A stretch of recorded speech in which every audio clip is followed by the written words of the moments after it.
오늘은 이제 네 번째 챕터 4에 근데 지난번에 죄와 죄된 삶에 대한 부분을 다 못 마쳤기 때문에 오늘은 그 부분들을 다 제가 마치면서 다음 시간에는 짧게 그러면 정말로 내가 주님과 함께하는 삶의 시작은 무엇인가 라는 부분을 다루고 나서 한 40분 내지 50분은 특별 기도회 중심으로 할 거예요. 다음 시간에. 그 다음 주에는 제가 중국 그 사역자들 오기 때문에 목사님하고 저하고 제주도 내려가서 중국에서 오신 분들 사역을 해서 그 다음 주는 공부를 할 수가 없습니다. 그래서 다음 주는 기도를 할 것이고 여러분에게 기도를 통해서 영적으로 이 기도를 통해서는 영적으로 업그레이드 될 수 있는 타임이 기도 타임이에요. 근데 그것이 이제 그릇이 있어야 되지. 말씀으로 그릇이 준비된 자들에게 성령의 기름 부으심이 들어갈 때에 이것이 이제 성장으로 가는 거죠.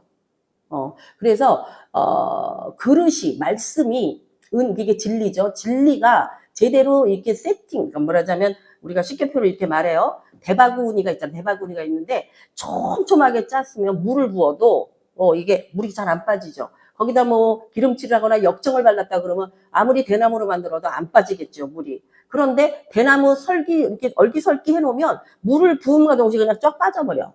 가득 찬 듯 싶다가 그게 뭐예요? 진리는 대나무 그릇과 같다면 은혜는 부어지는 것이에요. 그렇기 때문에 진리의 말씀으로 견고하게 우리가 서 있지 않으면 은혜가 담겨지질 않아. 그래서 듣는 순간에는 은혜인데 하루 이틀 지나면 어디 가서 막 큰 뭐 예를 들어 우리가 수련회하고 와도 이사를 지나면은 일주일 되면 다 빠져버리잖아요. 다 빠져나간 거예요. 은혜는 이게 수동이 은혜는 고체가 아니라 진리는 일종의 고체라고 본다면 딱 틀이 잡히면 빠져나가거나 그러진 않아. 근데 은혜는요, 물이다, 뭐 불이다, 뭐 기름이다 이런 식이잖아요. 그러니까 다 유동적인 거예요. 은혜는.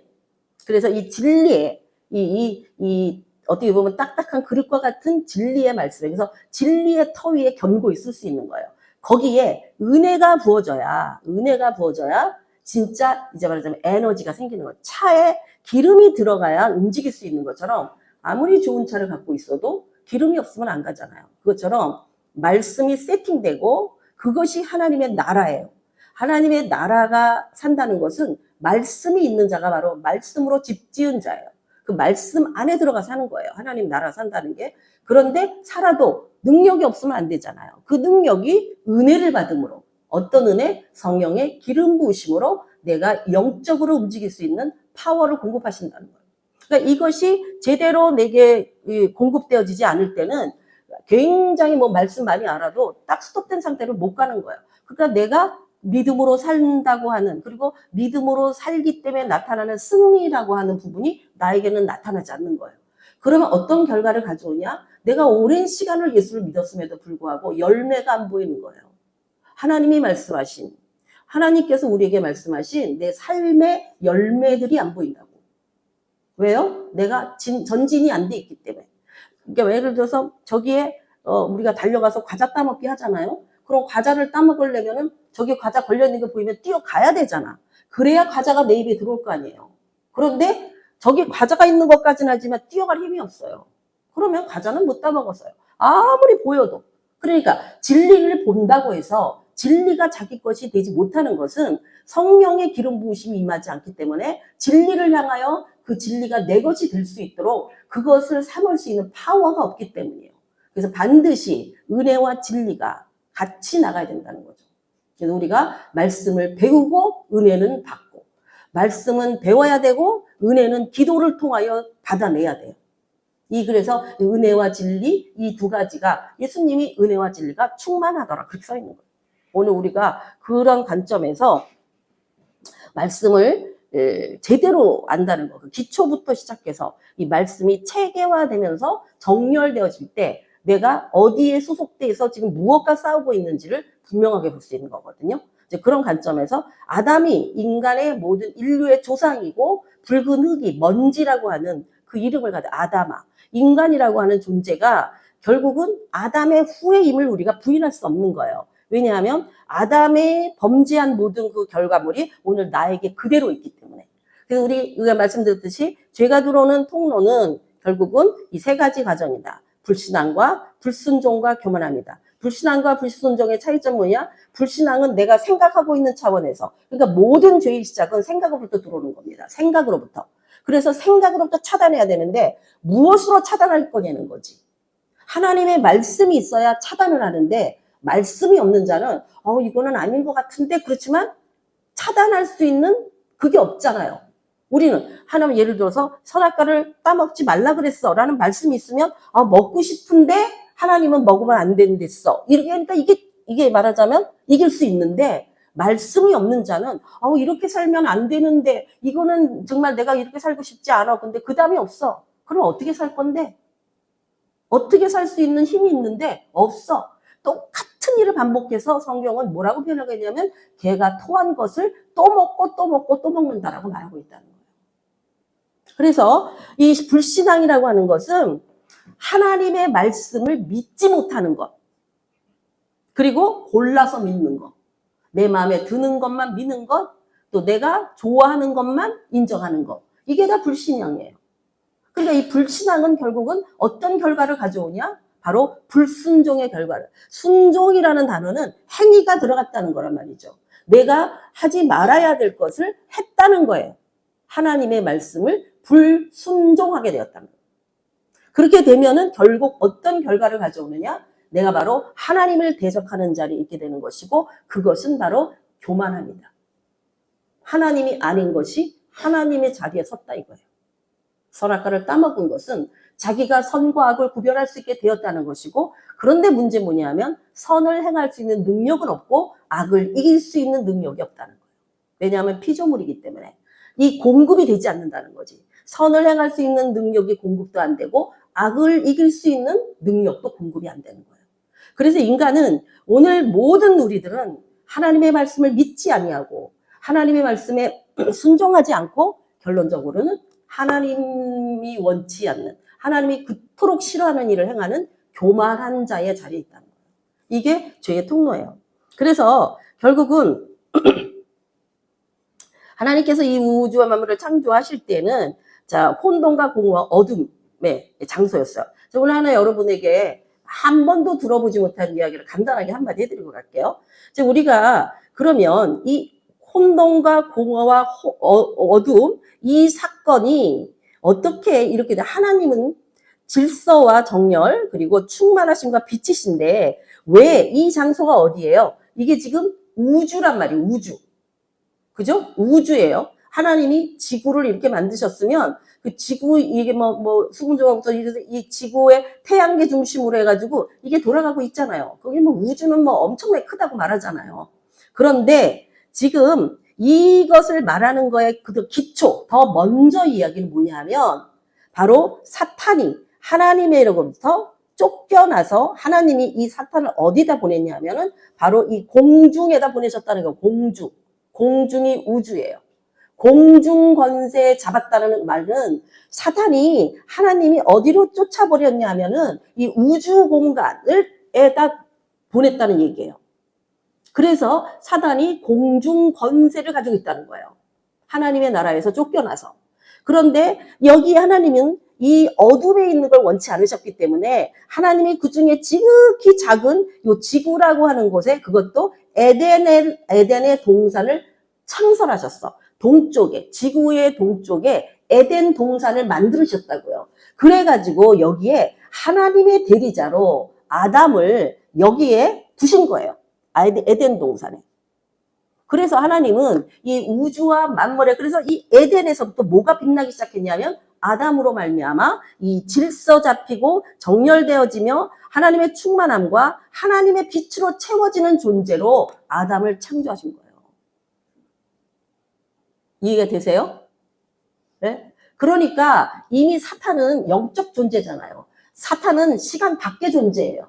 우리는 시간 안에 들어와 있는 존재지만 사탄은 시간 밖의 존재이기 때문에 하나님께 범죄한 사탄이 하나님처럼 되고 싶었던 그 사탄을 하나님이 하나님의 그 공간에서 절대 차원적인 그 세계 속에서 하나님의 그 나라라고 표현해야겠지. 거기서 쫓아냈는데 어디로 쫓아냈다? 이 우주로 쫓아냈다라고 말하고 있는 거예요. 그래서 공중 권세 잡은 자라고 말을 하는 거예요.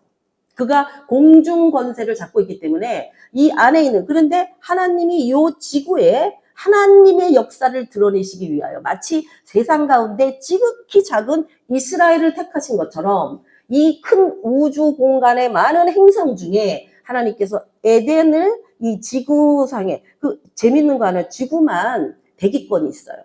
다른 어떤 행성에도 대기권을 찾을 수가 없어. 대기권이 지금 뚫려가지고 지금 햇빛이 들어오고 이게 오존층 파괴로 인해서 대기권이 뚫려 있잖아요. 그러니까 지금 여기에서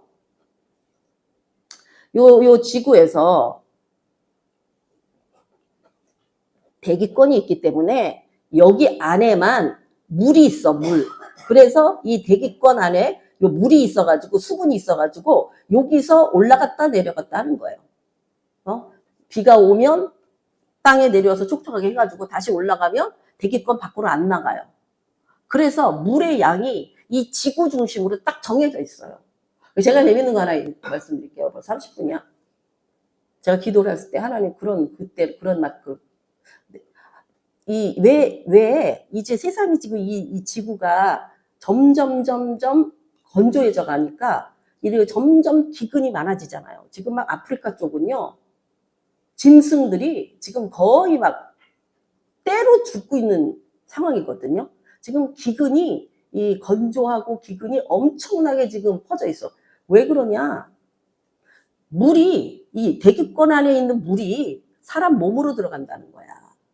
우리 인간이 70%가 물이라고 그러죠, 인간이. 그러면 인구가 늘어날수록 물이 어디로 들어간다? 사람 만드는 데 들어가잖아요. 대기권에 물은 딱 정해져 있는데. 물은요, 늘어나고 하는 게 아니에요. 지구에만 대기권이 있어서 그 이상으로 올라가면 이게 다른 어떤 행성에 대기권이 없어요. 그래서 하나님이 이 대기권 안에서 말하자면 온도 조절을 해주시는 거죠. 근데 이 오존층이 파괴됨으로 말미암아 이 지금 수온이 올라가고 있는 거예요. 그러면 이제 뭐 3분의 1씩 죽고 이런 건 아무것도 아니죠. 이게 다 파괴가 일어나는 거예요. 이런 상황 속에서 인간이 많아질수록, 인구가 점점 늘어날수록 이 땅에 물은 줄어든다. 그러면 다시 물로 어떻게 돌아가냐? 인간이 죽잖아요? 그러면 죽으면 땅에 들어가서 뭐가 돼? 먼지가 되고 물이 돼. 그래서 물이 다시 말하자면 채워지는 거예요. 근데 인구가 많을수록 몸 안으로 들어가니까, 사람이 만들어지니까 물은 점점 없어진다. 이 말이 틀려요? 맞아요? 모르겠어요? 말인즉슨 맞잖아. 우리 몸이 70%가 물인데 사람 몸도 어디서 와요? 근데 물을 못 먹는 거지, 지금. 그러니까 아프리카 쪽 같은 경우. 물이 없으니까.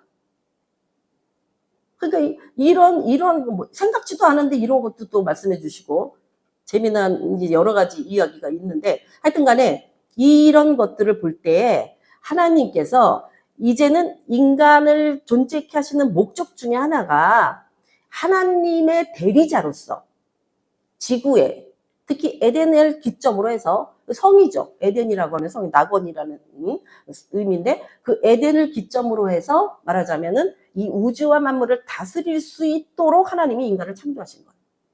대단한 존재로 창조를 하신 거죠. 그랬는데, 그래서 하나님이 뭐라 그래요? 생육하고 번성하고 땅에 충만하고 땅을 정복하고 이 모든 생물을 다스려라. 하나님이 그 어둠의 그 우주 공간에 유일하게 하나님이 빛이 있는 그 장소를 만든 거예요. 제가 언젠가 말씀드렸지 모르는데, 제가 이제 선교사님들을 말하면 진짜 대한민국 사람들이요, 어떤 오지에 가도 한국 사람이 있어. 신기하대. 우리 한국 사람들이 세계에 흩어져 있어요. 선교사님들 가보면 어떻게 이런 데에 와 계시나 할 정도로 하는데, 이제 어떤 이제 나라 같은 경우 하면 막 되게 조그만 나라인데 선교사님하고 300명씩 있어. 키르기스탄 같은 경우는 되게 조그만 나라거든요. 그래서 제가 생각할 때, 뭐 이분들은 여기다 뭐 하냐, 왜 여기다 와 있냐, 막 이제 혼자 별생각 다 하는 거지. 그럴 때 하나님 그 말씀하는 거예요. 너가 저들에 대해서 뭐라 하지 마라. 무슨 소리냐면 그 흑암의 땅에 빛으로 온 자다 이러시더라고. 제가 그 이후로는 어떤 선교사님에 대해서도 하느니 일을 하느니 못하느니 그 말을 안 합니다. 그 안에 빛이 있잖아요. 하나님의 종들에게. 그래서 그분들이 모이면은 어떤 일이 일어나요? 선교사들이 많아지잖아요. 그럼 그 나라가 변해요. 빛이 점점 많아서 어둠이 물러가. 그래서 왜 예수 믿는 사람이 많아야 되냐면 바로 우리나라에 예수 믿는 사람이 많았을 때 우리나라가 부흥하는 거예요. 근데 점점점 예수 믿는 사람 줄어드니까 어떻게 돼요? 우리나라가 점점 망해가고 있는 거예요. 이게 하나님의 원리예요. 있는 자에게 더하시고 없는 자에게는 빼앗기는 그 역사. 뭐 진짜 틀린 말씀이 없어. 그래서 바로 이제 생육하고 번성하고 땅에 충만한 그런 걸로 우리를 만드셨단 말이에요. 그런데 이 지위가 사단에게 넘겨졌죠. 우리에게 주신 권위가 이런 것들이. 그러니까 제가 말씀드린 하나님이 인간을 창조하시고 그 아래 모든 것을 다스리라고 해놨는데 사탄이 침투해 들어왔어. 그래서 인간이 이걸 빼앗겨 버렸어. 그래갖고는 하나님과는 단절되어지고 인간은 사탄 아래에 종 노릇을 할 수밖에 없는 그런 상황이 됐다는 거예요. 그래서 누가복음에서 4장에서 그 말씀하죠. 예수님에게도 아주 그냥 사단이 큰 소리를 치는 거예요. 이 모든 권위와 그 영광을 내가 내게 주리라. 마귀가 얘기하는 거예요, 지금. 예수님에게, 사실은 예수님은 우주와 만물의 주관자시다. 만유에, 우주가 포함되어 있는 만유에 주신다는 예수님 앞에 내가 줄 수 있다는 거야. 왜냐하면 이것은 내가 내게 넘겨준 것이야. 넘겨줬다는 거야. 누가 넘겨줬다? 아담이. 그래서 이제는 내 거야. 그래서 내 맘대로 할 수 있어. 이렇게 말하는 거예요. 그래서 바로 인간의 대표성을 지닌 아담이 실패했다. 우리나라 대표 선수가 나가서 축구에 시합 나가는데 졌다 그러면 대한민국이 다 진 거예요. 근데 대표 선수가 이겼다 그러면 대한민국이 이긴 거야. 이거랑 똑같아요. 아담이 범죄함으로 졌다는 얘기는 온 인류가, 지구상의 모든 인류가 져서 그 아담 한 사람으로 말미암아 죄가 들어왔다는 거예요. 그래서 우리가 예수님을 제2의 아담이라고 말하죠. 제2의 아담으로 오신 예수 그리스도가 이겨주심으로 말미암아 우리는 첫째 아담의 모든 범죄를 끊어버리고 둘째 아담으로 오신 예수 그리스도에게 붙음으로 말미암아 우리가 새 역사가 시작됐다는 거예요. 그러면은 이 죄로 인한 파괴를 그때 보면 이게 제가 여기까지밖에는 얼마 안 한 것 같아요. 이 하나님과 관계에서 이 모든 공급이 단절됐어요. 왜냐하면 인간이라고 하는 존재는 피조물이기 때문에 공급이 되어지지 않으면 이것은 살 수가 없는 존재예요. 그러면 이 지구상, 이 우주 행성 이것도 피조물이죠. 그러면 뭔가 공급이 있어야 되죠. 히브리서에 보면 하나님께서 만유를 다스리시고 할 때 거기에 붙드시고라는 단어가 나오는데 그거는 우주 공간에 각 행성이 자기 자리에 있도록 붙들고 계시다는 의미예요. 하나님께서.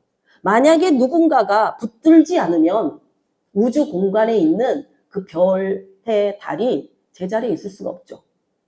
쟤네들이 어떻게 우리가 자전을 하냐고, 지구가. 네? 어떻게 공전을 하냐고. 자발적으로 어떻게 공전을 해요. 세상에 모든 만들어진 거에는 힘이 가해지지 않는 한 움직일 수 없는 거예요. 그죠? 힘이 가해지니까 움직인단 말이에요. 이게 만들어진 존재예요. 이 우주와 만물에 있는 모든 행성도 그래서 욥기에 보면 묘성과 삼성과 막 별 이름을 다 말하고 있거든. 자기가 그걸 어떻게 하냐고 그 시대에. 하나님이 알게 하신 거야. 그래서 하나님이 붙드시지 않는 것들은요 존재할 수 없어요. 피조물은. 결국은 영원히. 그러니까 우리 같은 경우는 영원 죽지 않는 존재니까 영원히 못 죽는 거지. 죄 가운데. 그래서 결국은요 이 공급이 단절되니까 이 원죄 아담의 죄를 가지고 태어난 우리 모두는 사망한다. 무슨 결과로? 죄 때문에. 죄의 싹슨 사망입니다. 그래서 이제 인간은요 아담이 하나님께서 하나님의 사람이 아담을 창조할 때는 하나님의 모양대로 졌어. 아담을 창조하실 때. 그런데 아담이 이게 지금 5장은 범죄한 이후에요. 아담은 130세에 자기 모양, 무슨 모양? 죄 지은 모양. 죄의 DNA를 가진 모양으로 누구를 낳았다? 자기 형상. 자기 모양, 자기 형상. 이건 하나님 모양, 하나님 형상이 아니죠? 자기 같은 아들을 낳아서 셋이나 했다. 그러니까 셋은 이미 범죄한 아담의 죄성을 가지고 태어난 거죠.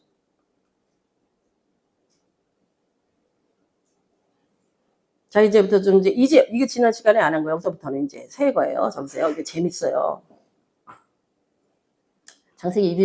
창세기 2장 21절에서 24절 하나님이 인간을 만드신 겁니다.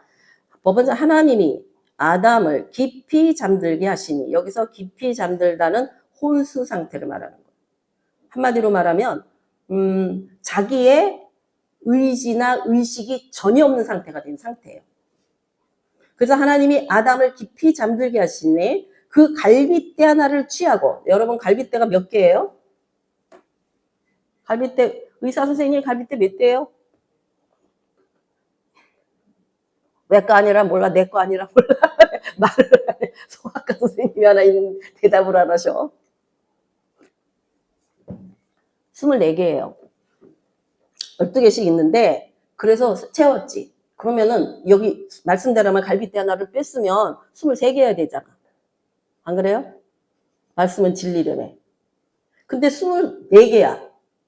이 말씀 속에는, 여러분, 히브리 글자는 뜻글자라 그랬죠? 그 히브리 글자 하나하나에 감추어진 하나님의 뜻이 감춰져 있어요. 그 갈빗대라고 하는 것은 우리 몸에 가장 중요한 장기들을 보호하는 역할을 해요. 맞죠? 어? 보호하기 때문에 뭐 우리 심장 뭐 이런 거 다 보호하잖아. 갈빗대를 취했다는 의미는 자기 그 인간의 그 아담의 이 중에서 가장 중요한 것들을 품어 안을 수 있는 방을 의미하는 거예요. 방. 그 방이 비었다는 얘기야. 하나 뽑아냈잖아요. 갈빗대가 24대야 되는데 23대잖아, 말하자면. 방이 하나 비었다는 얘기라고요. 방이 비었다는 얘기는 하와가 들어가서 채워지지 않는 한 아담의 그 풍성함, 말하자면 충만함은 안 채워진다는 얘기라는 거예요. 뜻이. 예? 여러분이 남편의 갈빗대, 하나의 갈빗대 역할을 해줘야만 남편이 충만하게 살만하다 이 말이야. 그래서 남자는 끊임없이 채워지지 않는 그걸 채우려고 여자를 찾아다닙니다. 아시겠어요? 근데 여자는 또 어때? 내 갈빗대를 찾아야지 이 남의 갈빗대 쪽에 들어가면 안 된단 말이죠. 내 갈빗대를 찾아야 되는데. 괜히 남의 갈빗대에다가 힘주지 마시고 거기다 끌려가지고 맨날 거기에다가 신경 쓰지 마시고. 자, 그래서 갈빗대로 여자를 만드시고 그를 아담에게 이끌어 오시니 아담이 이는 때비스 빼병년 살 중에 살이라 이것이 남자에게서 취하였은즉 여자라 부부리라. 그래서 이 재밌는 게 좀 밑에 히브리어로 해왔죠. 이게 남자는 이슈고 여자는 이슈예요. 그것이 그 이게 요 구치가 보면 요거만 틀려. 요거만. 그리고 요거 두 개는 똑같죠? 요게 무슨 의미를 그냥 불이라고 하는 의미를 갖고 있어요. 이슈하고 이슈에서. 근데 재밌는 거는 이 이슈하고 이슈에서 빨간 걸로 할게요. 굉장히 중요한 겁니다. 자, 요 이슈라고 하는 단어가 남자인데 여기서 이슈에 요게 붙었죠. 요거. 요렇게 돼가지고 요렇게 되는 거. 자, 그래서 요게 무슨 소리냐면은 이슈라는 남자에게서 나온 이슈에 점만 찍으면 자기 짝이야. 그래서 남자가 여자를 점 찍죠. 굉장히 성경적인 단어예요. 내가 너를 찍었어 이러잖아. 이게 히브리 글자가 찍혀야지 내 짝이라니까요. 뭐 마음에 안 들어하는 분이 여러분 있네. 표정을 보니까 별로 마음에 안 들어. 내가 잘못 찍혔어 뭐 이러는 분들이 있는 것 같아요. 자, 여기서 이 공동적으로는 이 불이라는 걸, 그러니까 불이라는 것은요, 둘이 합쳐짐으로 인하여 에너지를 발생한다는 의미예요. 그러니까 짝이 지어졌다는 것은 제3의 에너지가 나올 수 있다는 의미. 그래서 이걸 잘 불을 붙여야 돼. 그렇지 않으면 둘 다 타버려. 네? 둘 다 타버리면 망하는 길이고, 에너지를 잘 쓰면 진짜 뭐 굳이 말할 필요가 없겠죠. 자, 그래서 이게 하나님께서 여기 보면 하와가 어떻게 탄생하냐? 혼수 상태다. 절대로 남자에게 취해있기 때문에 상하 관계가 아니에요. 하나님이 아담을 창조했을 때처럼 여자를 창조하셨어요. 근데 우월하게 창조하셨어요. 남자는 흙으로 창조했고 여자는 본 차이나로 창조했다고 제가 말씀드렸죠. 본, 뼈로 만들었어. 그래서 남자 수준하고 여자 수준하고 틀려요. 마음에 좀 안 드세요, 장로님? 하나님이 하셨다는데 어떡할 거야, 그죠? 그래서 제가 어디 가서 강의할 때 웃기는 얘기를 그래요. 얘 왜 여자 피부가 훨씬 좋은 이유가 거기 있다. 우리도 왜 그릇 때문에 흙 도자기하고 본 차이나고 틀리거든요. 잘 깨지지도 않고 본 차이나 가격도 비싸. 여자가 수준이 틀리다. 하나님이 여자를 돕는 배필로 줬잖아요. 에제르. 하나님이 도우시는 힘. 이게 에제르예요. 여자에게 에제르를 주셨다는 거. 돕는 배필로. 그래서 남자를 하나님의 사람으로 만들라고, 거기에 도우라고, 함께 하라고 하나님이 여자를 창조하신 거예요. 그러니까 여자들에게 있어서 최고의 그 사역은 남편을 하나님께로 올려드리는 거예요. 뭐 제 얘기가 아니라, 그래서 키에르케르가 그랬다고 그랬잖아요. 100명의 남자가 있으면 99명의 남자는 그 아내 때문이거나 여자 때문, 엄마 아니면 아내 뭐 이런 딸 내지는, 그런데 한 명은 하나님이 직접 부르신다. 주의 종.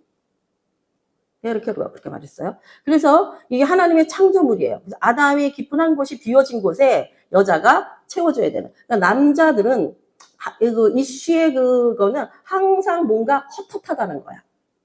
그래서 여자들은 남편 없이도 잘 살 수 있어요. 그죠? 근데 남자들은 여자 없이는 살기가 굉장히 어렵고 굉장히 추해져. 그래서 여자가 남편이 먼저 가시는 게 참 고마운 일이야. 피차가. 그래서 이 갈빗대가 만들어. 남자는, 이 말씀, 남자는 부모를 떠나 아내와 한 몸. 그래서 심리학에서는 그렇게 말합니다. 상담할 때. 우리 한국 사람이 왜 고부간의 갈등이 있느냐? 그거는 대한민국에만 나타나는 현상이에요. 왜냐하면 우리나라의 유교 문화권이나 우리나라의 전통으로 보면 그 아버지, 남편에 대한 아내들이 아무런 파워가 없어.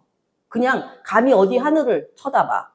눈 내리깔어 이래야 되는 상황 속에서 이 남편이 남편의 역할을 해주지 않을 때 이 아내는 아들, 그 아들이야말로 자기를 말하자면 살게 할 수 있는 의미 부여도 되고 미래에 대한, 그죠? 얘가 잘 돼야 나를 잘 끝까지 책임져 줄 거 아니에요. 남편에게 책임을 물을 수가 없는 게 대한민국 여자들이었어요. 남편들은 뭐 다 나가서 술 마시지, 노름하지, 여자 만나지, 다 이런 상태죠. 대한민국의 남자들이. 유교는 또 어때요? 무조건 남자 중심으로. 이런 세대 속에서 여자들이 자신의 아들에 대한, 그러니까 아들을 낳아야 된다. 여자는 인정을 못 받으니까. 그래서 아들이 크게 되면 이제 장가를 가잖아요. 그러면 또 며느리가 들어오잖아. 그러면 저 여자가 내 아들을 뺐네 이렇게 되는 거예요. 그래서 대한민국의 고부 갈등은 특히 아들에게 집착하는 여자들이, 그 엄마들이 그 아들에 대한 거 포기 못하니까 어떻게 돼요? 항상 너 저 여자를 택할래? 엄마를 택할래? 이렇게 되는 거지. 이것이 하나님의 말씀으로 본다면 틀렸다 이거예요. 남자는 부모를 떠나야 돼요. 그래서 아내를 선택할래? 부모를 선택할래? 하면 성경적으로는 아내를 선택해야 돼요. 그래야 부모는 절대로 포기되어지지 않지. 말하자면 부모는 이 혈연이니까 끊을 수는 없어. 그러나 아내를 말하게 되면 부모 엄마 쪽의 걸 자꾸 하잖아. 그러면 깨져. 거기 끝이에요. 남이기 때문에. 그러면 가정이 깨지게 돼 있다는 거예요. 이게 하나님의 원리가 남자는 부모를 먼저 떠나서 아내와 한 몸을 이루어야 된다는 얘기예요. 이게 성경적이에요. 그래서 예수 믿는 남성들은 이거에 포인트를 둬야 돼요. 왜냐하면 우리는 하나님의 방법대로 사는 사람이고 하나님이 이 일을 하게 될 때 하나님의 보증하심이 있기 때문이에요.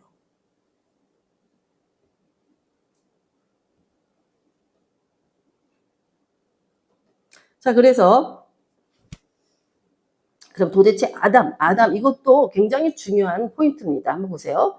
하나님께서 여호와, 도대체 그럼 하와는 이제 그런 사명이 있다면 아담은 어떤 책임과 사명이 있는가? 창세기 2장 15절을 보니까 여호와 하나님이 그 사람을 이끌어 에덴 동산에 두어 에덴 동산에 두었죠. 그것을 에덴 동산을 경작하며 지키게 하셨어. 그러니까 우리들에게 천국 가면은 할 일이 없을까봐 뭐 갖고 노니? 심심할 거라고 생각하는데 절대 심심하지 않습니다. 천국 가셔도 다 자기 해야 될 일이 있어요. 여기 에덴 동산에서 과일만 따먹고 놀기만 한 게 아니에요. 하와가 아담하고가. 여기 보면 경작하며 지키라고 그랬어요. 왜 지켜요? 에덴 동산을 침범할 수 있는 사단의 역사가 있기 때문에 지키라고 한 거예요. 만약에 지킬 일이 없다면 그냥 산속에 집 하나 덜렁 있어. 거기는 울타리가 없어. 왜? 들어올 사람도 없고 가져갈 것도 없으니까. 근데 하나님께서 에덴을 만드시고선 지키라고 하셨다는 것은 무언가 들어올 수 있다는 걸 말씀하고 있는 거예요. 그죠? 그러니까 지켜야 되는데 지키기만 하는 게 아니라 경작하라. 이게 다른 단어, 다른 성경이나 네, 그런 데서는요, 이것을 work라고 하는 단어를 쓰면서 뭐라냐면 일하다라는 단어를 쓰고 있어요. 이게 히브리어로 보면 이게 아부다라고 기록하고 있어요. 이것은 이 구약의 제사장들이 주님의 성전에서 주의 일, 하나님의 일을 섬기는 모든 과정을 아부다라고 말해요. 무슨 말씀인지 이해하시겠죠? 아담에게 주어진 굉장히 중요한 사역은 하나님 앞에 예배자로 있어야 된다는 거예요. 워크, 이거 자체가. 그래서 경작하다는 거가 일하다 뭔가를 하고 있는데 뭔가를 이렇게 경작 그러면 이제 뭔가를 이렇게 우리가 자리 이렇게 만들어내는 그런 작업들을 생각하지만 원어적으로 보면 일하다 어떤 일을 하나님 앞에 예배 드리는 일, 다시 말하면 예배자의 삶을 사는 걸 해야 된다는 얘기예요. 이게 아담에게 굉장히 중요해요. 그래서 우리가 그 가정의 가장은 뭐가 돼야 돼? 제사장적 역할을 해야 된다고 말하는 거예요. 아담이 그 사명을 받았기 때문에. 그래서 이 제사장적 사명으로 부르심을 받은 것인데 이 제사장적 사명은 뭡니까? 하나님과 인간 사이에서 바로 이 제사장이요. 하나님께 받은 것을 이 사람에게 알려주고 사람의 문제를 가지고 하나님 앞으로 나가는 요 역할이 제사장적 역할이에요. 그러니까 아담이 하나님 앞에 인간의 대표로 섰기 때문에, 그죠? 인간의 문제가 있으면 다 하나님 앞으로 가져나가야 되고, 하나님이 그거에 대한 해답을 주시고, 뭔가를 말씀하시면, 그걸 다시 인간에게 우리가 이렇게 해야 된다라고 하는 그 중간 역할을 해야 되는 것이 제사장적 역할이라는 거예요. 그러니까 그 가정의 가장으로서의 제사장적, 크리스찬 가장으로서. 그렇다면 그가 하나님의 뜻이 무엇인가를 가지고 그 가정을 살피고 그 가정을 맞으면 하나님께 올리는 작업을 해야 되는 것이 그 가정의 가장으로서 그리스도인의 가장으로서 해야 될 역할이라는 거죠. 그러면 우리가 진정한 회복은 뭐냐? 인간의 지금 이 모든 게 파괴됐잖아요. 아담이 범죄함으로 예배 자리로 나와야 돼. 예배. 저는 고민한 것 중에 하나가 뭐냐면 예배자가 되라 예배자가 되라 그런 말씀을 상당히 많이 듣는데 정말 어떻게 하는 게 예배자냐가 저한테 정립되기까지는 되게 많은 시간이 걸렸어요. 예배자로 살라는 얘기는 주일날 한 타임 예배드리라는 얘기가 아니에요. 나의 삶 전부가 나의 모든 시간이 하나님 앞에 예배드리는 삶처럼 예배자의 삶으로 살아가야 된다는 걸 말하고 있는 거예요. 말하자면 하나님이 아담을 만드셨을 때 아담을 예배자로 창조하신 것처럼 인간 창조의 목적은 이 땅에서 그저 돈 벌어서 밥 먹고 살아서 몸뚱아리를 살게 하는 목적이 아니라 영원한 삶을 살아야 되는 우리들이 영원한 삶을 살 수 있는 것은 영원한 삶을 살게 하시는 그분, 누구? 하나님 앞에 예배하는 삶을 살 때에 그게 바로 나를 창조하신 목적이 된다는 거예요. 그래서 우리가 창조된 목적을 회복하는 거, 이것은 이 다시 신령한 예배가 시작돼야 돼. 신령한 예배. 그러니까 우리가 주일날 예배 한번 드리고 나머지 시간은 내 맘대로 살고 내가 그냥 원하는 거 하고 살고 그거 예배자 아닐 뿐만 아니라 그 삶도 예배 삶이 아니고 그리고 자신의 목적 자체가 달성이 안 되는 거예요. 이 땅에 온 목적을 이룰 수가 없는 거예요. 그래서 우리는 굉장히 심각하게 내가 믿는 하나님 앞에 내가 예배자의 삶을 살고 있는가를 체크해야 돼요. 그렇지 않으면 상관없어요. 하나님과. 우리가 이 예배를 회복하지 못하면 우리가 아무리 많은 걸 누리고 있다 할지라도 아무리 수고하고 있어서 엄청난 것들을 가진 자가 되었다 할지라도 하나님은 아무 상관이 없습니다. 내가 이 땅에 온 목적을 이루지 못하는 거기 때문에. 자, 제가 늘 말씀드리지만 존재론적 목적론에 있어서 제가 말씀드렸죠. 우리가 이 땅에 피조된 모든 것들에 존재하고 있다는 것 자체는 존재하는 목적이 있다. 이 마이크가 여기 있는 이유는 이 소리를 확장시키기 위해서. 이 테이블이 여기 있는 이유는 뭔가 이런 받침을 위해서. 하다못해 컵 하나라 할지라도 여기 있다고 하는 것은 이게 있어야 될 목적이 있기 때문에 있는 거예요. 목적이 없는 것들은 다 버려지게 돼 있어. 그죠? 이건 쓸모없네. 나한테 필요 없어. 버리잖아요. 마찬가지로 하나님 앞에서도 내가 지금 존재함에 대한 목적이 분명해야 된다는 거예요. 내가 지금 왜 살아있냐는 거예요. 내가 지금 살아서 뭘 하고 있냐는 거예요. 내가 지금 뭘 함을 통해서 하나님과 관계 맺고 있냐는 거예요. 그래서 일주일에 한 번 예배 시간 1시간 나오고 그것도 늦게 오고 그리고 1시간 예배 드리고 가는 것으로 내가 그리스도인이다? 성경에 이런 말씀이 있어요. 내가 나를 안다 할지라도 내가 너를 알아야만. 그래서 성경에 내가 너를 안다. 하나님이 말씀하시는 거예요. 내가 너를 안다. 라는 말씀이 있어요. 우리는 하나님 다 알아요. 다 알잖아요. 예수님하고. 그러나 하나님은 하나님이 나를 아셔야 되는 거예요. 하나님이 모르는 그자가 되면 안 된다는 거예요. 하나님은 누구를 찾으시냐? 예배자를 찾으신다는 거예요. 그 삶이 예배. 예배가 뭐예요? 숭배하다, 절하다, 월십이에요. 서비스예요. 하나님을 위하여 봉사하는 거. 하나님 앞에 무릎 꿇는 거. 하나님께 아뢰는 거. 하나님과 함께하는 거. 이것이 예배예요. 이것은 주일날 그럼 왜 오느냐? 이건 또 창세기에 또 다뤄야 될 문제인데, 아유, 이게 되면 이게 8페이지까지 되는데. 왜 주일날이 와야 되느냐? 안식일 마지막에 하나님이 7째 날은요, 날 자체를 거룩하게 하셨어요. 6일 동안 창조한 모든 것에는 하나님이 보시기에 좋았더라. 만드신 모든 것들을 좋았더라 말씀하세요. 그러나 7째 날에 안식하실 때 아무것도 안 하셨는데 그 날을 구별하셨다고 기록하고 있어요. 그 날이 거룩하고 복된 날이라고 날을 구별하셨어요. 그래서 주일날은요, 자기 시간이 아니라 정말로 주님의 시간이 돼야 돼요. 그 날을 구별하셨기 때문에. 그래서 거룩하고 복된 날을 지키지 못하는 자가 복 받기를 원합니까? 거룩할 수 있다고 생각하나요? 불가능한 거예요. 거룩하게 지키라는 거예요. 그날이 복된 날이라는 거예요. 그래서 우리가 와서 8일째 되는 예수님이 부활하신 날이 주일이에요. 근데 왜 또 안식일은 뭐 토요일인데 지금 이스라엘은 안식일을 토요일로 지키고 예배를 토요일날 드리니까 그런데 왜 우리는 일요일 날 예배를 드립니까? 그러잖아요. 예수님이 부활하신 날이 이 안식일 완성하신 날, 우리를 끌어서 안식으로 들어가게 한 날이 주일이에요. 그래서 우리는 주일을 섬기는 거예요.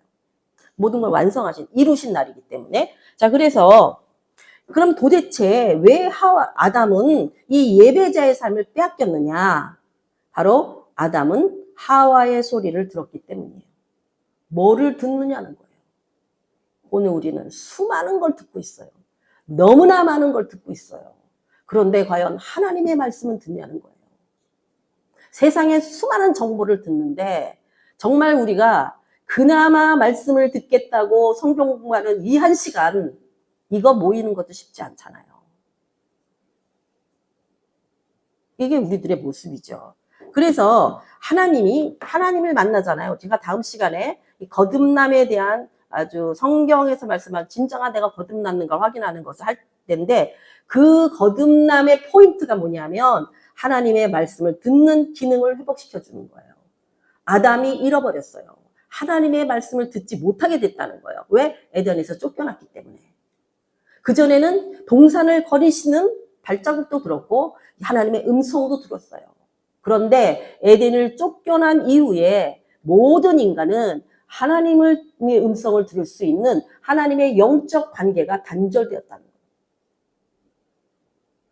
그래서 근데 이제 하나님을 그리스도 예수 안에서 다시 만나게 될 때에 우리에게 첫 번째로 회복되어지는 기능이 듣게 되더라 이 말이에요. 하나님의 음성을. 제가 말씀드렸죠. 지난 주일날 설교 때 그것이 복음이다. 하나님의 음성을 듣는 것이 바로 복음, 복된 소식인 거예요. 그래서 레마로 들려지는 하나님의 음성을 듣게 되면 내 영이 반응하면서 내가 달라지죠. 하나님의 소리를 듣는 거예요. 제가 아까 소리를 강조한 이유가 거기 있어요. 우리가 하나님의 소리를 듣게 된다는 것은 우리가 그러면 하나님의 소리를 듣기 위해서 내가 어떤 작업을 하냐면 기도하는 거거든요. 그 기도가 소리를 낸다는 것은 하나님이 내 소리를 들으신다는 거고 하나님의 소리가 들린다는 거잖아요. 방언에는 두 가지 측면이 있어요. 내가 내게 주신 영의 방언으로 내 영이 하나님께 올리는 영의 방언이 있냐면 하나님으로부터 내려오는 위로부터 내려오는 대언의 영의 방언이 있어요. 틀려요. 방언은 계속 발전해요. 방언은 계속 바뀌어가요.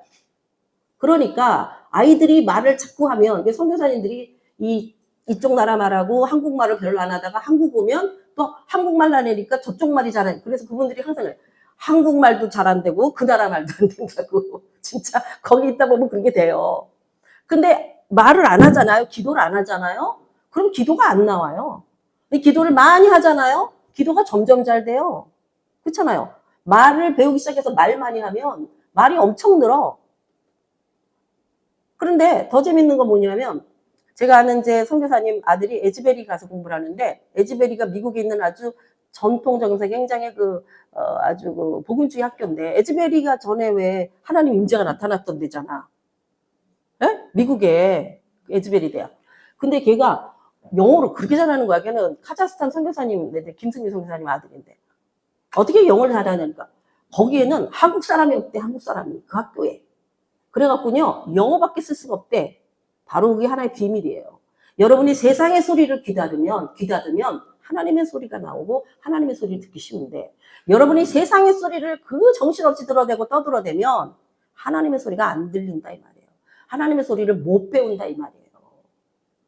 이게 우리의 삶이 왜 하나님 중심으로 우리의 삶이 달라져야 되고 태도가 달라져야 되고 방법이 달라져야 되는가는 그냥 지식으로 배우는 게 아니라 나의 삶에 실제적으로 훈련이 돼야 된다는 거예요. 그게 믿음이 되는 거예요. 실제적으로. 그냥 머리로만 익히는 게 아니라. 그래서 바로 아담이 하와 소리가 듣다 결국은 하나님의 음성이 막혀버린 거예요. 근데 이제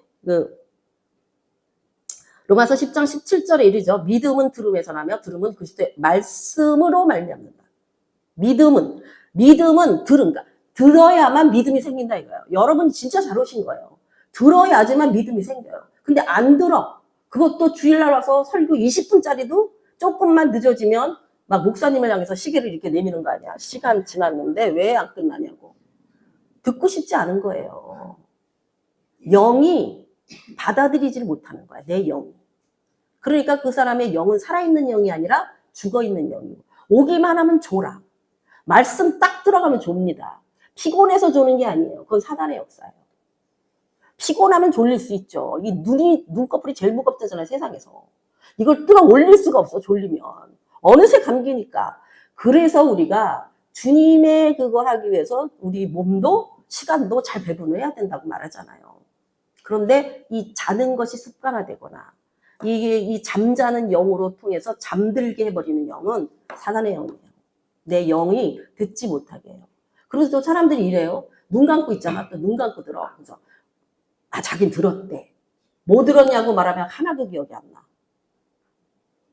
정신 똑바로 차리고 들어야 돼요. 영으로 들어야 돼요. 그래서 예배를 깊이 들어가면요. 육이 굉장히 피곤해져. 성령 충만 받아보세요. 잠이 안 오잖아요. 엄청 피곤해 몸은. 이제 그런 것들이 트레이닝이 필요한 거죠. 그래서 믿음은 들음에서 나니까 많이 들어야 돼요. 많이 들어야 돼. 근데 세상 소리 듣는 게 아니라 하나님의 말씀을. 하나님의 영원하신 말씀이신 예수 그리스도 말씀이잖아요. 로고스잖아요. 로고스. 로고스는 말씀이라는 뜻이 이게 진리의 말씀이라는 뜻이란 말이에요. 예수님이 로고스이시거든요. 그래서 로고스에는 두 가지 차원이 있어요. 객관적 로고스, 그러니까 객관적 진리와 주관적 진리가 있어요. 객관적 진리는 66권으로 이미 다 오픈되어지어서 누구나 말하자면 알 수 있는 것이 이 객관적 진리예요.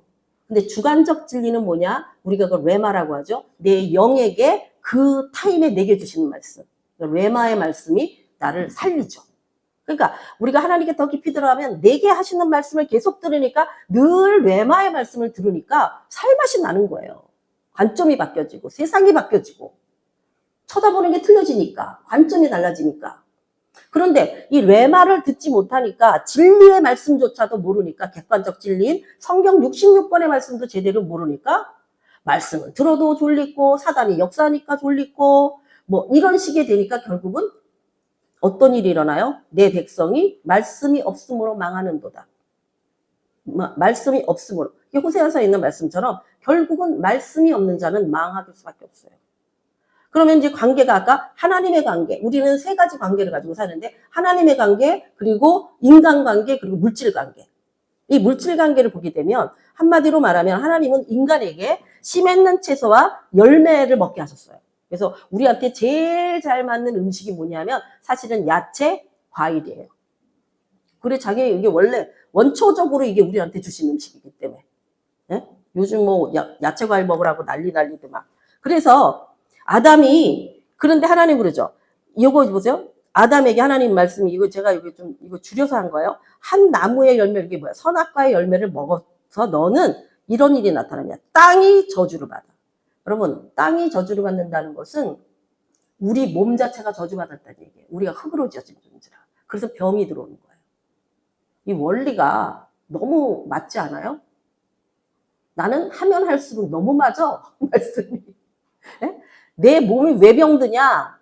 땅이 저주를 받아서 그렇다니까? 몸이 저주를 받아서 그렇다니까? 그래서, 그런데 이게, 근데 실질적으로 땅도 저주를 받습니다. 예수 믿지 않는 북한 땅, 저주받아. 땅이 저주받아서 이게 열매가 나타나는 게 없어. 그런데 어떤 사람이, 예수 믿는 사람이 그 땅 가잖아요? 그 땅에서 열매가 맺기 시작해. 그게 참 신기해요. 이 하나의 원리이기 때문에. 그래서 여기 내가 아담에게 먹지는 먹어서 한나무의 열매를 먹었더니 땅이 너로 말미암아 저주받아. 그래서 예수 믿는 사람이 많은 나라는 복받아. 우린 경험해 봤잖아요. 예수 잘 믿는 가족은 복받아. 그런데 땅이 저주받은 사람이 모여 사는 집은 이상하게 끊임없이 문제가 발생해. 그리고 너는 평생 수고해야, 이건 남자에게 하신 게 아담에게 한 거야. 수고해야 돼. 남자들이 수고해야 되는데 수고 안 하는 남자가 문제야. 남자들은요, 수고하셔야 돼. 이게 하나님의 벌인데, 벌을 잘 지키면은, 뭐라 그럴까? 너 손 들고 서 있어. 그런데 손 들고 서 있으면, 그만 내려. 빨리 이제, 됐어. 열심히 손 들고. 그만해. 됐어. 이러지 마. 뺀질뺀질하고 막 보는 데서 들다가 슬쩍 내렸다 이러면 계속 들고 있어야 되잖아. 그러니까 이 남자들을 수고할 수 있도록 하시는 것이, 이게 굉장히, 이걸 잘 지키면 은혜예요. 그랬을 때 소산을 먹어. 그런데 이 땅이 말이죠. 가시덤불과 엉겅퀴를 낼 거라는 거예요. 가시덤불. 그러니까 가시덤불과 엉겅퀴 사이에서 수고해야 돼. 인간이. 전에는 임의로 모든 것을 먹을 수 있었는데. 참, 죄가 무섭죠. 내가 먹을 것을 받을 때 최소인즉 내가 흙으로 돌아갈 때까지, 이게 뭐야? 죽을 때까지. 육이 끝날 때까지. 얼굴에 땀을 흘려야 먹을 것이다. 이게 남자 아담에게 주신 거예요. 왜냐하면 너는 흙에서 취함을 때. 자, 그러면 우리는 그리스도 안에 있는 우리는 어떤 약속을 받고 있느냐? 누가복음 12장 29절 31절을 보게 되면 하나님 우리에게 분명히 이렇게 말씀하십니다. 너희는 무엇을 먹을까 무엇을 마실까 하여 구하지도 말고 근심하지도 말라. 이런 것들은 세상 백성들이 구하는 것이다. 근데 우리 맨날 이거 위해서 구하거든. 이거 없으면 죽는 줄 알거든. 이게 오늘 우리는 이게 돈이에요. 그죠? 돈 있어야 먹고 살잖아. 옛날엔 땅 파가지고 곡식 먹고 살았는데 그게 엉겅퀴와 가시덤불을 내고 수고하고 땀 흘리고 남자들이 참 신기한 건 뭐냐면 옛날은 18살만 되면 남자들이요. 밭에 나가서 일해갖고 자기 식구 10몇 명을 다 먹여 살렸어. 그죠? 근데 요즘은 자식들은 10몇 명인데 부모와 둘을 못 모시는 세상이야. 이해가 잘 안 되세요? 그래서 그러면서 뭐라고 말씀하시냐면 너희 아버지께서는 이런 것들이 너희에게 있어야 할 것을 아신다는 거예요. 이거를 우리는 못 믿어. 설마 아시겠어? 내가 길을 쓰고 돈을 벌어야 되지? 주님이 어떻게 아시겠어? 내가 안 벌면 우리 애들이나 우리 집이 제대로 안 돌아가는데. 이게 우리들 생각이에요. 그러면 지금 우리는 어떻게 한다? 불신앙. 하나님을 못 믿어. 그래서 돈 버는데 못 들어서 주일날도 안 온다? 불순종. 예배자가 아니야. 그럼 어떻게 돼? 나는 하나님과 대적되는 교만한 자리에 있다. 교만은 패망의 선봉이요. 결국은 하나님과 상관없는 자요. 천국은 너희 것이 아니냐. 이 답이에요. 수고를 해야 됩니다. 그러나 하나님이 하신다는 걸 잊지 마시고 수고를 하더라도 그때마다 하나님이 하셨음을 인정하고 그리고 하나님의 일에 방해받지 아니하도록 하나님이 하심에 감사하면서 자세가 틀려야 된다는 얘기예요. 요즘 세상에 사는데 어떻게 보면은 일하라고 사는 것도 살 수가 없는 세상이에요.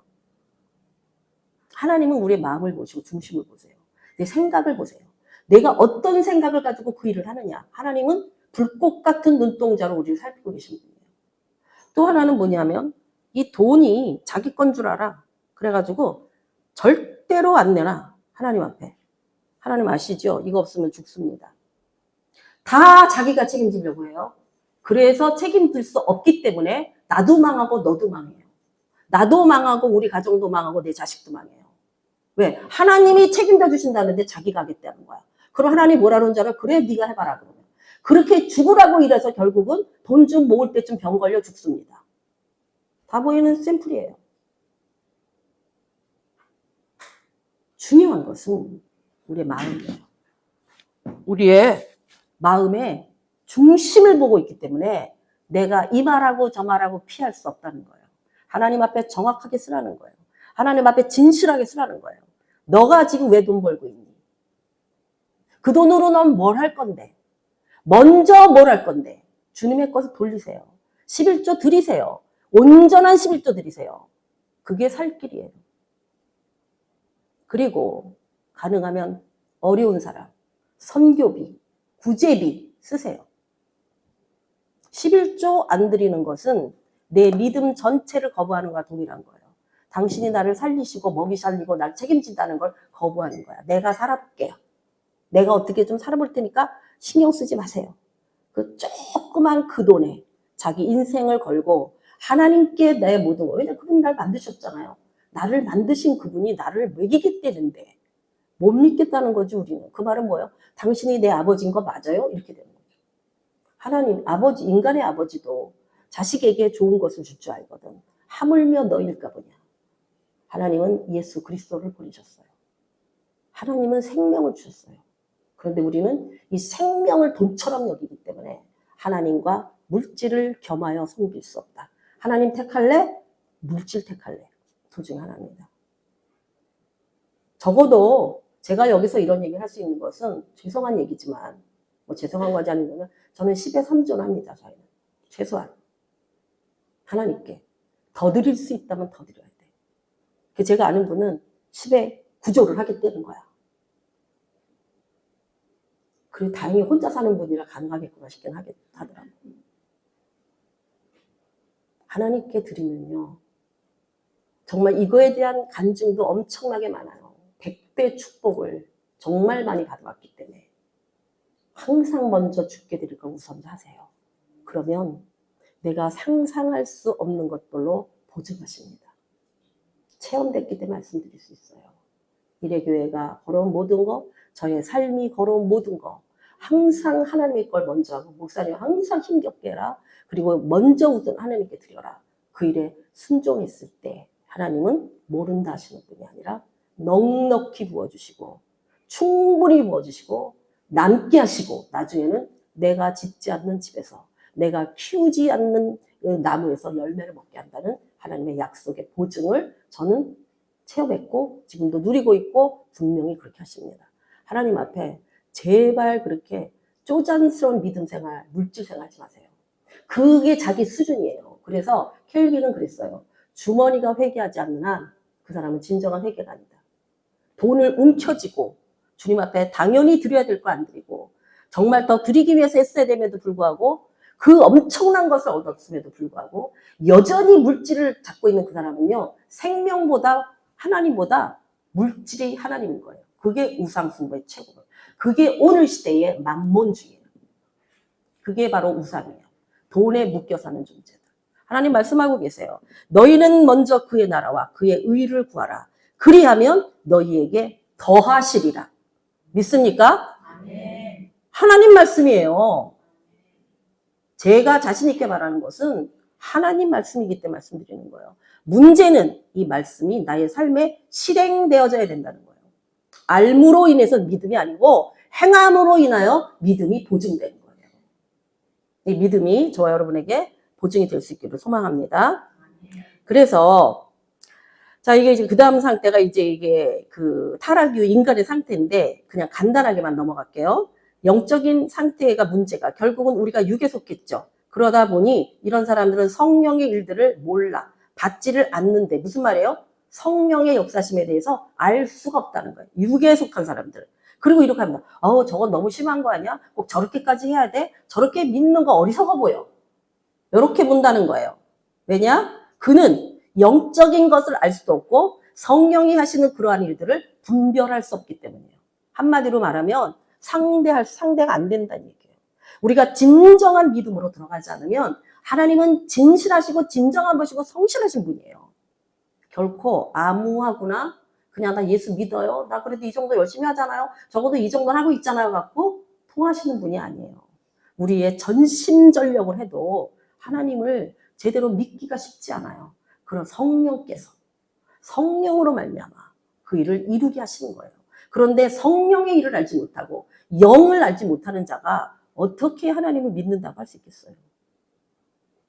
그래서 그런데 이것이 어떻게 가능하냐? 그리스도께서 너희 안에 계시면, 이게 이제 다음 주에 제가 여러분에게 알려드리고 또 저희 말씀으로 할 건 내용입니다. 그래서 어떻게 산다? 영은 의로, 의. 이 의의 반대말이 뭐냐면 죄예요. 죄로 살아 우리는. 하나님을 대적하고 불신앙하고 불순종하면서 교만한 자리에 있는 것으로 살아가고 있다는 거예요. 그럼 뭐야? 이거는 죽은 거라 이 말이에요. 죽은 거. 그래서 예수님께서 사람이 거듭나지 아니하면 하나님 나라를 볼 수도 없고 갈 수도 없다. 니고데모에게 말씀하셨습니다. 다음 시간에 이것에 대해서 하나님 나라 볼 수 있도록 하는 작업을 할 거예요. 그러면 마음은 어떠냐? 심리 내면에서 범죄를 했고 났더니 이 감정들이 훼손됐어. 기본 감정들. 그래서 내가 벗었으므로 두려워요. 그래서 요즘 심리학에서 최근에 제가 그 심리학 그 박사 그 과정이 아니라 그 상담 센터를 했거든요. 할 때 저는 그 신학대학에 있었기 때문에 제가 상담하는 사람들은 신학대학, 그러니까 대학원 전도사님들이지. 5, 6학차. 그 사람들 상담을 했어요. 그 사람들은 하나님을 나름대로 믿는다고 신학 온 사람들이잖아. 그래서 심리학적인 이겨가지고 상담을 하자 그러면 나는 다 하나님하고 다 처리했는데요. 내가 너하고 무슨 할 얘기가 있니? 이런 스타일이야. 근데요, 우리의 영의 문제, 우리의 혼의 문제, 우리의 육적인 문제를 영은 내가 하나님을 믿었다 하도 혼의 많은 혼탁함과 왜곡됨과 오염되어 있기 때문에 사실은 나는 하나님을 믿어요 라고 하지만 잘못 왜곡되어지고 이게 문제세는 그것이 당연하게 나타난다는 거예요. 그것만 그림을 좀 제가 그려볼게요. 사람이요. 어떤 존재냐? 영적 존재거든요. 제가 이거를 박사학위 쓰는 졸업 3학, 그러니까 6학차 때, 5학차 때쯤에 하나님이 이걸 알게 해줬어요. 왜냐하면 하나님 나한테 왜 심리 상담을 공부하게 하십니까? 너무나 바쁜데 제가 그때 논문 쓰느라고 죽는 줄 알았어요. 너무 힘들어요. 시간을 그러니까 막 쓰러지고 제가 3번 쓰러졌잖아요. 완전히. 그런데 하나님이 이걸 시키시는 거예요. 왜냐하면 안 하잖아요. 안 하려고 그러잖아요. 그러면 누가 등록금을 갖다 줘. 그럼 어떻게 안 해? 그런데 잘 보세요. 여기 하늘 있죠. 여기 땅이죠. 자, 이게 인간이거든요. 여자를 그려야지. 그러면요. 이게 하늘이잖아. 하나님 계시죠? 하나님 계시고 자, 이게 이제 하늘과 땅 사이에 있는 게 이게 영적 존재예요. 영적 존재. 그런데 내 영이 하나님의 영하고 만났어. 그래서 이게 교류가 됐단 말이에요. 여기가. 아이고. 잘못했네. 그냥 이 색깔로 해볼게요. 자, 하나님하고 나하고 통해. 그래서 이렇게 돼서 영적으로. 근데 그러면 이제 이게 세상이잖아요. 여기가 다 세상이죠. 여기가 세상이야. 어두운 세상 가운데 있죠. 세상에서 하나님은요. 근데 죽으면 여기 이쪽에 이제 죽으면 여기 죽으면 가고 여기가 하나님 나라예요. 그러면 우리가 지금 여기 살고 있잖아. 영적 존재. 그래서 영도 같고 혼도 같고 육도 있어요. 여기서 사는 동안에 문제는 이 마음이 있죠. 요게 영이고 요게 혼이라고 마음이 있는데 혼이라 치면 이게 몸이라고 친다면 여기서 우리가 뭐를 맺어야 되냐면 열매를 맺어야 되거든요. 이 말은 뭐예요? 하나님과 하면 이게 결국 열매 맺는 데까지 가야 되지. 그죠? 이 온전한 구원이기도 하고. 근데 이 혼이, 자 보세요. 하나님이 나랑 교통하시잖아. 그러면 어디만 열리냐면은 말하자면 여기만 환해지는 거예요. 여기만 여기만 화내죠. 내 영이. 여기가 이제 근데 문제는 여기 안에는 뭐가 먼저 들어와 있어요? 상처난 내 마음들이 들어와 있어요. 상처난 내 마음이. 그래서 상처난 내 마음이 막 이게 섞여 있다고. 그러니까 하나님의 영이 흘러 들어오는데 내 거하고 섞여.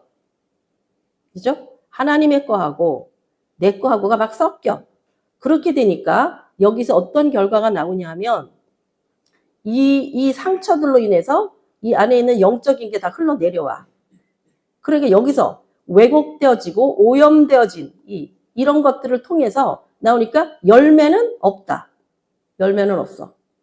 그래서 이 혼의 문제, 이 마음의 문제, 정신적인 정의, 이게 혼의 영역이에요. 지적인 영역, 정적인 영역, 의지적인 영역에서 이 영의 구원을 받은 자가 말씀과 말하자면 성령의 치유하심과 이걸 통해서 이게 다 치유가 일어나야 돼요. 치유가. 그런데 우리가 영적으로는 하나님 믿는다고 그러는데 혼적으로 내가 왜곡되어져 있고 상처받은 것들 그리고 내 안에 오염되어 있는 부분들을 전혀 체크를 안 해. 예수를 믿는데 성질은 그대로야.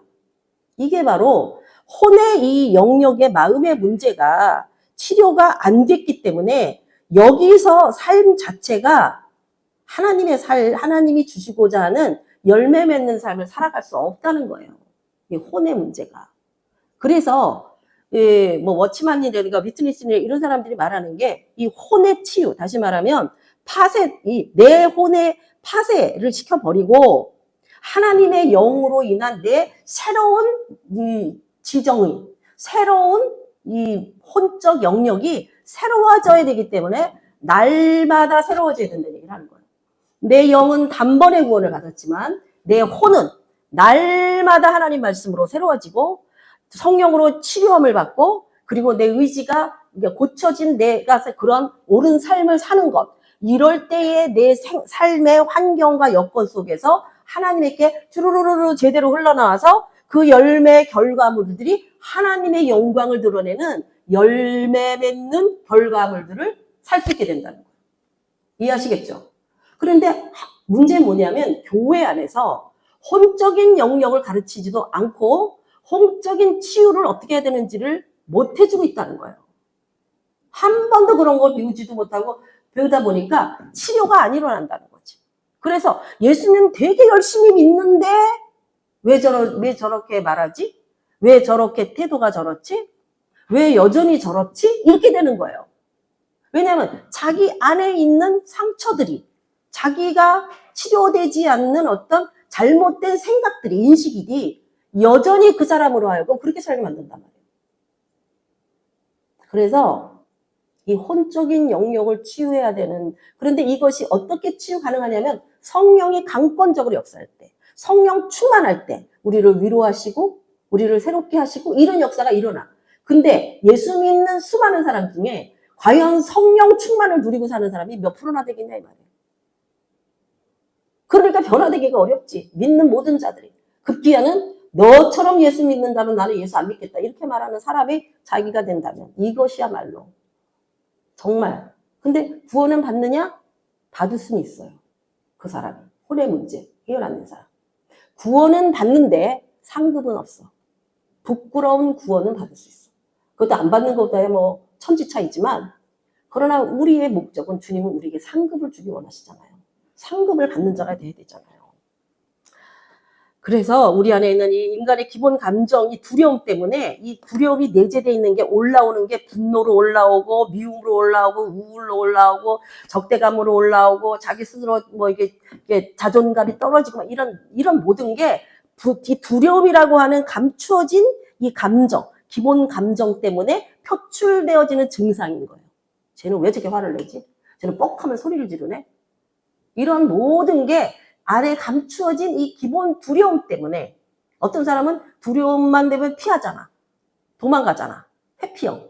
뭐 이와 같은 모든 게 결국은 심리 내면, 심리라고 했어요. 이거는 영적인 게 아니라 이 혼적인 영역에서 내게 이런 문제들이 발생하니까 어떤 문제가 발생한다? 인간의 관계의 문제가 발생한다. 관계. 이 혼적인 게 치료가 되지 않으면 관계에 어려움이 나타난다 이 말이에요. 쟤는 말만 하면 왜 저러니? 아니 쟤는 왜 뻑하고 그리고 거짓말하는 것 같은 거? 이게 영적인 영역도 있지만 습관이 돼버리면요. 그 거짓말 안 해도 되는데 거짓말 하잖아요. 이런 것들이 이 뇌에 세팅이 돼버려, 뇌에. 그러면 뇌는 항상 그렇게 반응해. 이럴 때는 이렇게 나가는 거야. 그래서 뭐 3살 먹어서 80까지 간다. 그런 게 사실 그 같은 레벨 차원은 아니지만 이 어렸을 때나 받는 그 트라우마가 늘 아무리 그래도 뇌는 늙지 않아요. 뇌는 현재 과거가 없어. 그래서 우리가 이 상담을 통해서 뇌를 변화시켜 주는 거예요. 새로운 경험을 해주면 지난날의 약한 경험을 강한 경험으로 넣어주면 변화돼 버리는 거야. 뇌는 과거 현재가 없기 때문에. 이 뇌에서 지금 이제 제가 이제 상담할 때 그런 작업을 하잖아요. 그럼 그 사람 뇌는 현재로 받아들여서 지난날에 했던 것도 현재요. 과거에 했던 것도 지금 하는 것도 현재잖아. 현재에서 처리가 돼. 더 강한 사인이 이 지난날 거를 이렇게 덮어버리는 거죠. 그런데 그렇게 따지면요. 뇌는 영원이야, 영원. 과거, 현재, 미래가 없다니까. 항상 현재라니까. 뇌는. 재밌죠? 엄청 여러분들이 유식해지고 계신 거예요. 그래서 자 여기에서 하나님을 아는 진리와 지혜가 결국은 이게 굉장히 많은데 요거는 그냥 간단하게 넘길래요. 죄송해요. 5분만 더 처리할게요. 그래서 만물보다 거짓되고 부패한 게 마음이야. 우리 마음이 그렇게 더러운 거예요. 내 마음 믿을 것, 네 마음 믿을 것도 없고 내 마음 믿을 것도 없어요. 내가 나를 못 믿는데 무슨 저 사람 보고 믿게 해달래, 자기가. 내가 나를 못 믿는데 왜 저 사람 보고 너는 왜 나를 못 믿게 하냐고 그러냐고. 저 사람도 자기가 믿지 못하는 삶을 살아요. 인간은요, 믿음의 대상이 아니에요. 하나님만이 믿음의 대상이에요. 그러나 인간은 사랑해야 될 대상이에요. 사랑하지 못하면 우리 너무 외롭잖아요. 그래서 사람은요, 하나님을 안다고 하면서도 하나님을 영원하게도 안 하고 감사하지도 않냐고 오히려 생각은 험하게 맨날 미련한 마음에 그래서 호세아서 4장 6절에 내 백성이 지식이 없으므로 망하는다. 내가 지식을 버렸으니 나도 너를 버려 제사장이 되지 못하게 할 거지. 이 말은 하나님 안에 이게 서비스, 그러니까 예배를 드리는 자가 안 되고 이거 잘 보세요. 내가 내 하나님의 율법을 잊었으니 나도 내 자녀들을 잊어버리리라. 의인의 자녀는 망하는 법이 없습니다. 이게 하나님의 약속이에요. 근데 내가 의인이 아니면 내 자식은 절대 의인 되기 어렵대. 물론 1대1로 하나님 만나면 모르지 자식이. 그러나 이 영성이라는 거와 그 은혜 차원은요 흘러가. 그래서 가문이 굉장히 중요한 거예요. 영적 가문이. 왜냐하면 이 축복이 낳고를 통해서 흘러가기 때문에. 성경에 그래서 낳고가 많은 거예요. 그러면 내가 오늘 그 믿음의 의를 가지고 내 자식을 놔둬야 되는데 여기서 단절이 되잖아. 그러면 다음 세대를 키워내지 못하고 다른 세대를 만들어낸다는 거예요. 이게 대한민국이 한 거예요. 지금 다른 세대가. 지금 우리 한국교회에 다음 세대가 없고 다른 세대로 지금 전부. 지금 이 아이들이 미전도 종족이야. 전도가 안 된 종족이야. 그게 왜 그러냐? 내가 이 의의 하나님의 법을 자녀들에게 흘려보내지 못했기 때문이에요. 다시 말하면 그렇게 살지 못했기 때문이에요. 안다는 것과 산다는 건 틀리다는 거예요. 그렇게 살아야 된다는 거예요. 내가.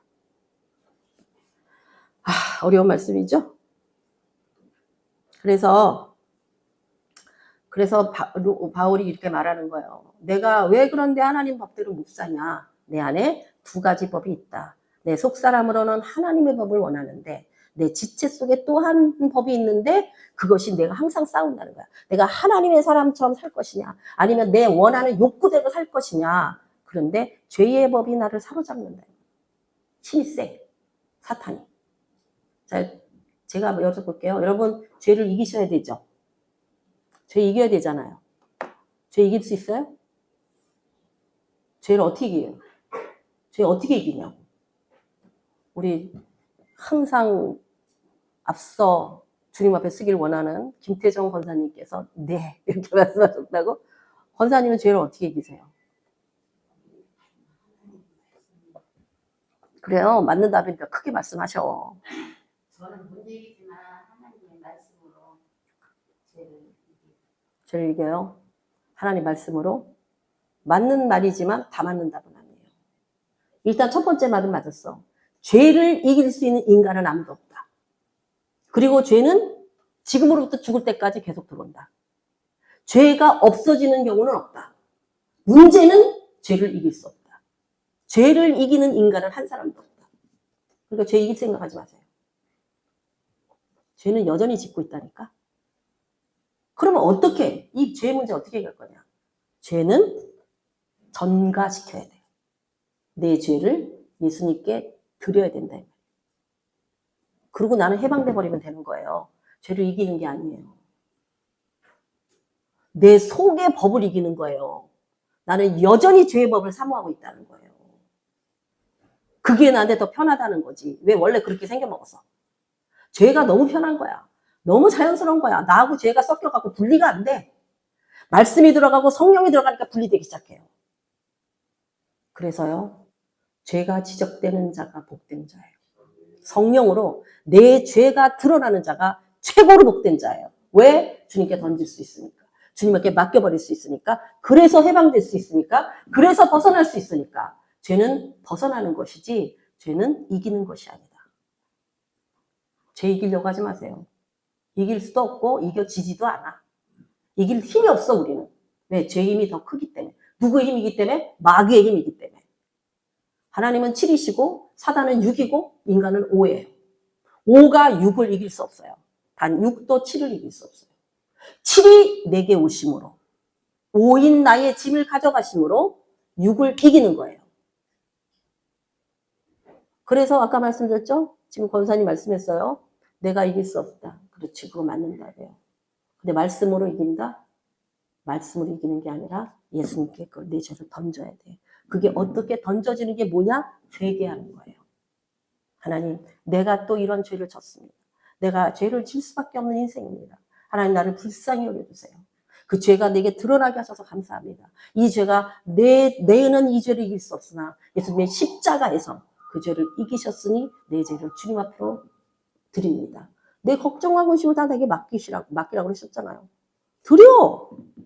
그리고 해방돼. 그게 믿음이에요. 그게 믿음이라고.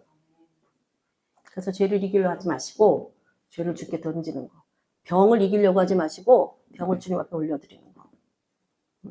내가 문제를 해결하지 마시고 문제를 주님 앞으로 올려드리는 거. 주님이 다 해결하시겠다는 거예요. 주님이 다 알아서 하시겠다는 거예요. 근데 왜 못 드리냐는 거지. 아직도 자기가 할 수 있다는 교만함이 있기 때문에. 그래도 내가 해야 되겠다는 거야. 그래서 자기의 죄짐을 절대로 주님께 드리질 않아요. 그래서 예수님이 말씀하십니다. 베드로야, 내가 너의 더러운 발을 씻기게 해라. 만약에 내가 네 발을 내게 내지 않으면 너와 나는 상관이 없다. 우리의 모든 더러운 것들을 주님 앞으로 내놓아야 돼요. 내가 할 수 없는 그 짐을 주님 앞으로 올려드려야 돼요. 그게 믿음이에요. 그가 믿음 있는 자예요. 엄청 쉬워요.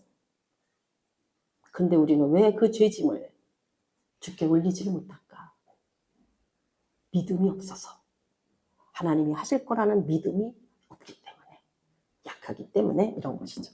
그래서 사망의 법에서, 사망의 몸에서 바로 악의 법에서 벗어나야 되는 거예요. 아까도 말씀드렸어요. 죄를 이길 능력, 부재. 우린 못 이겨, 죽음을. 그래서 성경에 이렇게 써있어요. 죽기를 두려워함으로 한평생 매어 종노릇하는 모든 자들. 회개하여 주께로 돌이키라. 끊임없이 회개하라. 하나님이 구하는 제사는 상한 심령이라. 통회하는 마음. 이게 뭐 회개하는 거죠. 내가 죄 짓는 것이 너무나 죄송하고 죄 지을 수밖에 없는 내 모습이 너무나 부끄럽고 그런데 나를 위하여 이 죄를 가져가시고 죽어주신 주님께 너무나 감사해서 눈물이 끊임없이 나올 수밖에 없는 거예요. 감사해서 울고 죄송해서 울고 부족해서 울고 더 못해드려서 울고 이런 성숙한 눈물이 그 진실한 눈물이 우리의 기도의 때에 있어야 되는 겁니다. 하나 마지막으로 여쭈면서 마치고 싶습니다. 여러분들은 주를 위하여 아니 주님 앞에서 얼마나 울고 계십니까? 눈물은요, 이 나이 되면요, 억지로 안 나와요. 그죠? 감정적으로 눈물 많이 흘린다는 얘기 아니에요. 내 영이 울어야 되는 거예요. 그 눈물의 기도를, 그 눈물을 하나님은 보석처럼 받으세요. 그 눈물이 하나님에게는 너무나 소중한 진심이기 때문에 하나님 앞에 울며 기도하고 나갈 수 있는 저와 여러분 될 수 있기를 간절히 소망합니다. 나는 주님 앞에 기도하며 언제쯤 눈물 흘렸던가 다시 한번 체크해 보면서 내일의 기도의 그 현장에, 아니 오늘 밤의 기도의 현장에 정말 여러분의 눈물이 있게 되기를 소망합니다. 하나님 아버지 감사합니다. 오늘도 주의 말씀을 통하여서 우리를 돌아보게 하시고 말씀 앞에 서게 하시며 얼마나 우리가 믿음 없는 자인지, 얼마나 교만한 자인지, 얼마나 여전히 세상적인지, 얼마나 물질에 묶여있는 자들인지를 보게 하시니 감사를 드립니다. 아버지, 우리가 변화되길 원합니다. 그러나 우리는 이 죄를 이길 수 있는 힘이 없습니다. 우리는 죄를 이길 수 있는 능력이 없음을 주님 앞에 고백하오나 우리 주 예수 그리스도 십자가에 나를 위하여 죽어주신 우리 주님이 계시기에 오늘 우리가 다시 힘을 얻고 다시 주님 앞에 나아가며 십자가로 나아가며 나를 위하여 죽어주신 주님 앞에 그 피와 물을 얻기 위하여 오늘 또다시 주님을 정말로 창으로 찔릴 수밖에 없는 이 자리에 있는 우리를 긍휼히 여겨 주옵소서. 하나님, 이제는 하나님의 이름을 부르며 그 이름을 영화롭게 하며 주님 앞에 감사하며 나가는 주님 앞에 예배 드리는 예배자의 삶을 하나님 살 수 있도록 인도하여 주옵소서. 성령님 이끌어 주심을 믿고 맡기며 감사하며 예수님의 이름으로 기도하옵나이다. 아멘.